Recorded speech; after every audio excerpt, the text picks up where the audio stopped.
এইভাবে পরপর পরপর দিয়ে যেতে হবে, তাহলে জালিগুলো আরো ঘন হবে। তো হাতা দিয়ে এইভাবেই পাট পাট করে নিতে হবে।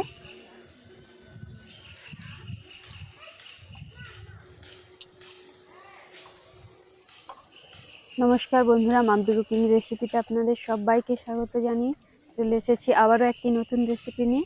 তো আজকে আমি বানাবো কাতলা মাছের ফিশ কবিরাজি। তো আপনারা তো অনেকবার ভেটকি মাছ দিয়ে খেয়েছেন, তো আজকে আমি কাতলা মাছ দিয়ে বানাচ্ছি। তো চলুন রেসিপিটা দেখে নেওয়া যাক। ফিশ কবিরাজি বানানোর জন্য যেসব জিনিসগুলো লাগবে আমি একসঙ্গে সব রেডি করে নিয়েছি। এখানে নিয়েছি আলুটাকে সিদ্ধ করে নিতে হবে।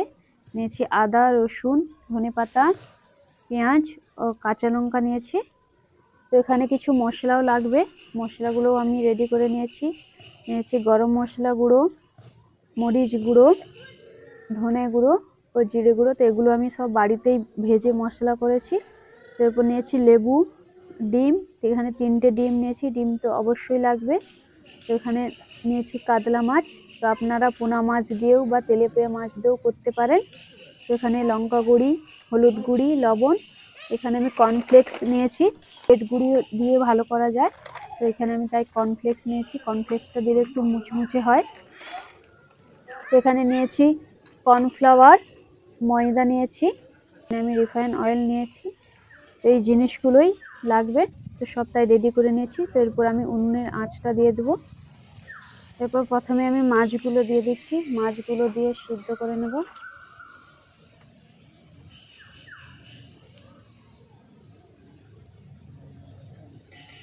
যেহেতু আলুগুলো সিদ্ধ করতে হবে, তাই আলুগুলো মাছের সঙ্গে দিয়ে সিদ্ধ করে নেব।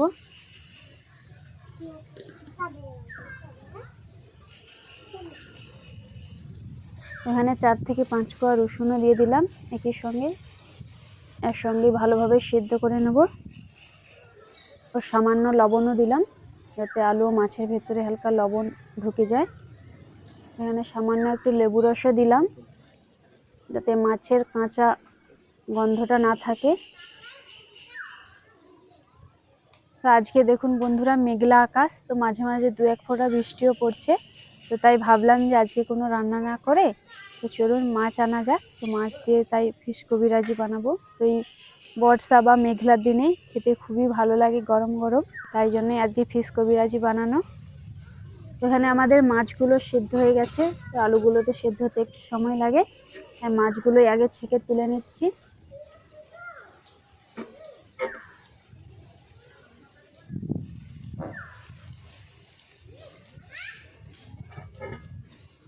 তো এখানে আমাদের মাছগুলো ঠান্ডা হয়ে গেছে।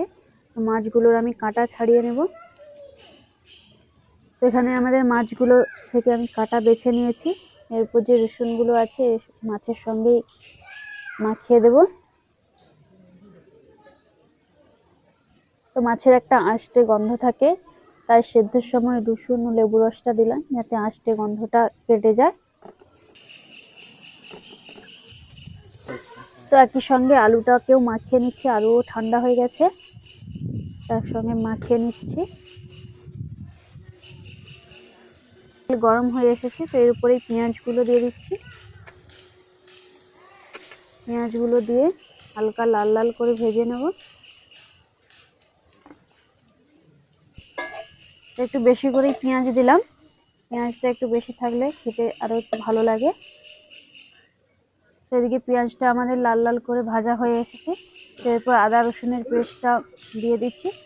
এই ফিশ কবিরাজিতে আদা রসুন বাটা দিলেও আরো ভালো লাগে, বা মাছের কাঁচা গন্ধটা যদি থেকেও যায় তো এই মশলার জন্যই আর স্মেলটা থাকে না। এখানে আমাদের আদা রসুনটা ভালোভাবে ভাজা হয়ে গেছে। এরপর যে বাকি মশলাগুলো আছে সেগুলো দিয়ে দেব। তো প্রথমে দিচ্ছি জিরে গুঁড়ো। তো আগে থেকে আমি বলেছিলাম যে জিরেগুলো আমি ঘরে ভেজেই গুঁড়ো করেছি। তো প্রথমে জিরে গুঁড়ো দিয়ে দিচ্ছি।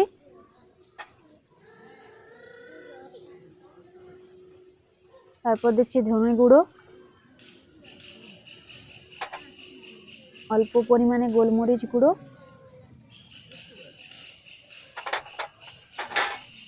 অল্প পরিমাণে গরম মশলার গুঁড়োও দিচ্ছি। এরপর এই মশলাগুলোকে ভালোভাবে মিশিয়ে নেব।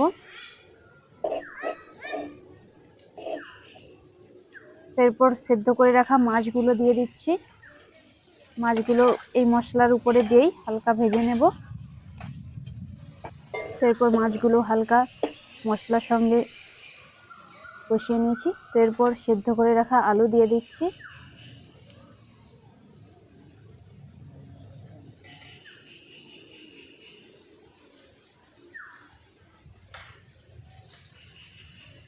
এরপর দিচ্ছি পরিমাণ মতো লবণ, সামান্য হলুদ গুঁড়ি নাও দিলে হবে, তো আমি সামান্য পরিমাণে দিচ্ছি, একটু কালার আসবে।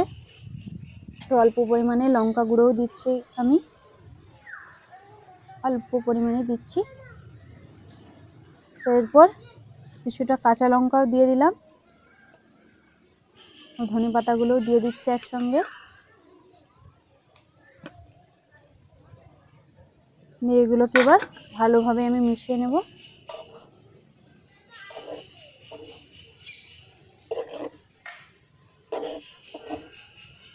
এটা আমাদের প্রায় মেশানো সবকিছু রেডি হয়ে গেছে। এরপর আমি ঠান্ডা করার জন্য রেখে দেব নামিয়ে। এখানে মাছের যে পুরটা বানিয়েছিলাম সেটা ঠান্ডা হয়ে গেছে। এরপর হাতে কিছুটা আমি রিফাইন অয়েল নিয়ে নিয়েছি যাতে হাতে জড়িয়ে না যায়। এরপর অল্প অল্প করে নেব, এইভাবে হাতের সাহায্যে চৌকো চৌকো করে নেব। সবগুলো একইভাবে সমান সমান করে নিতে হবে।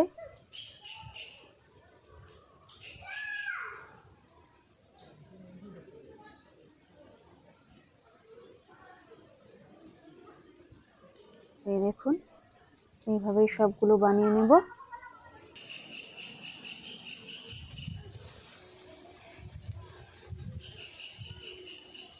এইভাবে আমি সবগুলো একে একে বানিয়ে নেব। তো এখানে মাছের পুরগুলোকে এইভাবে হাত দিয়ে ভালোভাবে শেপ দিয়ে দিয়েছি একটা। এরপর ডিমগুলোকে ফাটিয়ে নেব।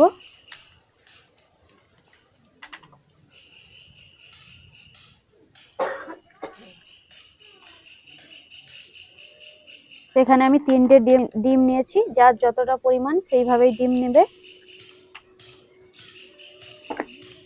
এরপর ডিমে দিচ্ছি পরিমাণ মতো লবণ, তারপর কিছুটা গোলমরিচ গুঁড়োও দিচ্ছি। এরপর এখানে যেটা দিতে হবে সেটা হচ্ছে 1/2 চামচ কর্নফ্লাওয়ার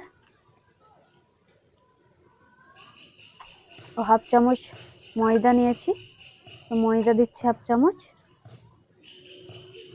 তো এটাকে এবার ভালোভাবে ফেটিয়ে নেব যাতে ময়দা কর্নফ্লাওয়ারটা ডিমের সঙ্গে ভালোভাবে মিশে যায়। এখানে আমাদের ভালোভাবে ফেটানো হয়ে গেছে। তো ডিমটাকে আমি 10 মিনিট রেস্টে রেখে দেব। তো এখানে আমি কর্নফ্লেক্স গুঁড়ো ভালোভাবে গুঁড়ো করে নিচ্ছি। আপনারা চাইলে বিস্কুট গুঁড়ো বা ব্রেড গুঁড়োতেও করতে পারেন, তো কর্নফ্লেক্সটা ওদের থেকে আরেকটু বেশি ভালো হয়। তো এরপর কাটলেটের মতো যে শেপটা দিয়েছি মাছে সেটা নিয়েছি। এরপর এই ডিমের ব্যাটারে ডুবিয়ে নেব ভালোভাবে। এটা ভালোভাবে ডুবানো হয়ে গেলে কর্নফ্লেক্সের গুঁড়োয় ভালো করে কোট করে নেব।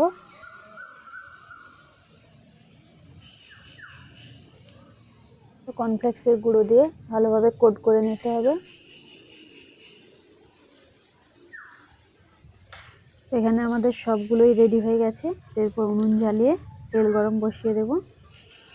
এদিকে আমাদের তেল গরম হয়ে গেছে। এরপরে এগুলোকে তেলের উপরে দিয়ে দিচ্ছি।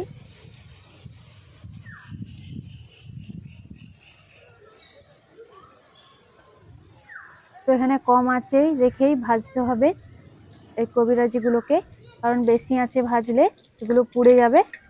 তো এরপর হালকা উল্টো দিকে ভাজা হয়ে গেছে, এরপর আমি উল্টিয়ে নিচ্ছি। তো এই দেখুন কবিরাজিগুলো আমাদের হালকা লাল লাল হয়ে ভাজা হয়ে গেছে। তো বেশি ভাজলেই কর্নফ্লেক্স দেওয়া আছে, কর্নফ্লেক্সগুলো বেশি ভাজা হয়ে গেলেই তেতো হয়ে যাবে। একটু থালায় করে তুলে নিচ্ছি। এখানে আমি সেই ডিমের সেই ব্যাটারটাই নিয়ে নিচ্ছি, তো আপনারা চাইলে আলাদা করে দিতেও পারেন। এভাবে হাত দিয়ে এইভাবে ঝুরি ঝুরি করে দিতে হয়। এই দেখুন কতটা সুন্দর জালি জালি হচ্ছে।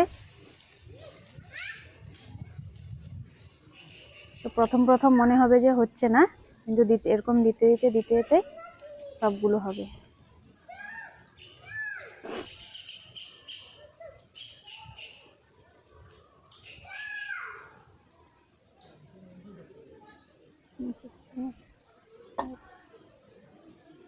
তারপর এখানে একটা কাটলেট নিয়েছি।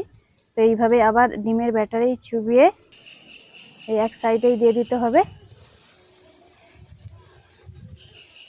তারপর দুটো হাতা নিয়েছি, দুটো হাতা দিয়ে এইভাবে পাট পাট করে নিতে হবে। দেখুন